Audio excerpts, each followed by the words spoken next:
વસુદેવ સુતમ દેવમ કંસ ચારુણ મર્દનમ દેવકી પરમાનંદમ કૃષ્ણમ વંદે જગદગુરુ. આજના સખવદર ગામને આંગણે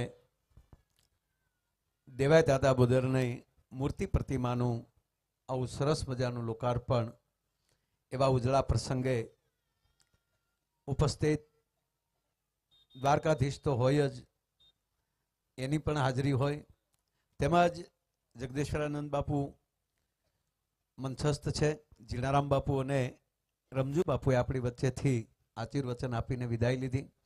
અહીંના જ બંને સંતો, મંચ ઉપર ઉપસ્થિત સંતો ભાઈ શ્રી રઘુભાઈ, પેથાભાઈ, પ્રભાતભાઈ, હમણાં જ જેમને સાંભળ્યા મેરણભાઈ, મારખી કાકા, ખીમભાઈ,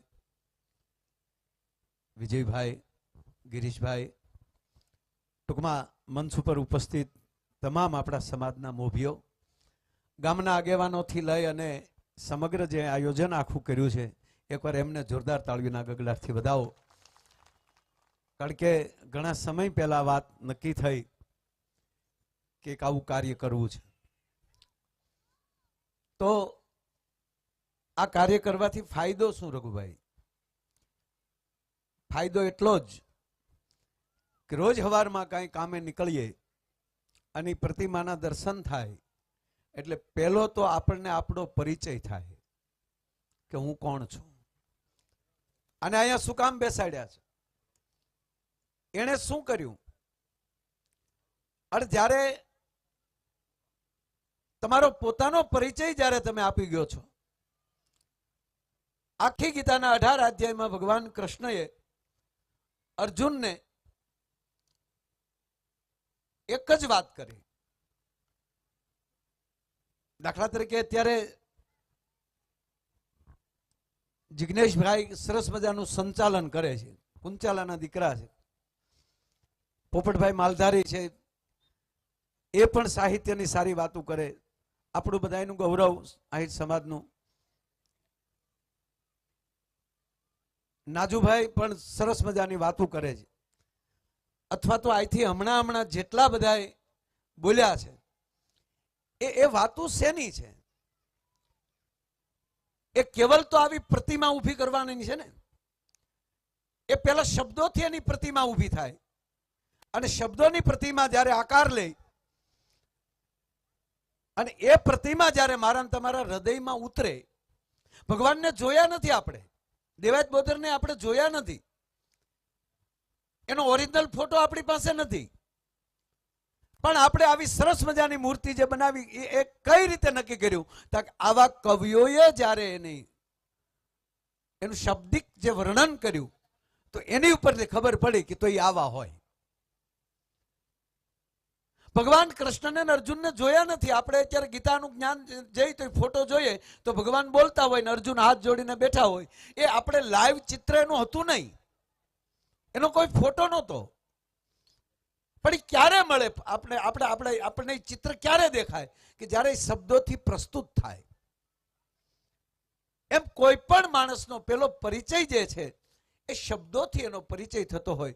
કે તમે ફલાણા હાજર હોય ને તોય રઘુભાઈ આપણે એમ કે તમે રઘુભાઈને ઘરે મળ્યા તા કે ના, અરે કે ભલા માણા. જ્યારે એને શબ્દોથી એનું વર્ણન થાય તા કે તો એને મળવું છે. પ્રથમ જે છે એ શબ્દોથી થાય.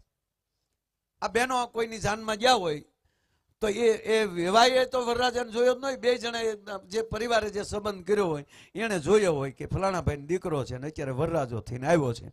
પણ એ વરરાજાને જોવા હાટું ઘાંઘું કોણ કરી દે? આ જાનડીઓ એના વખાણ કરે. અમારો વીરો તો આમ ને, અમારો વીરો તો અંતરનો શોખીન ને. આડેથી ભલે ને ગુંગાઈ નો કાઢતો હોય.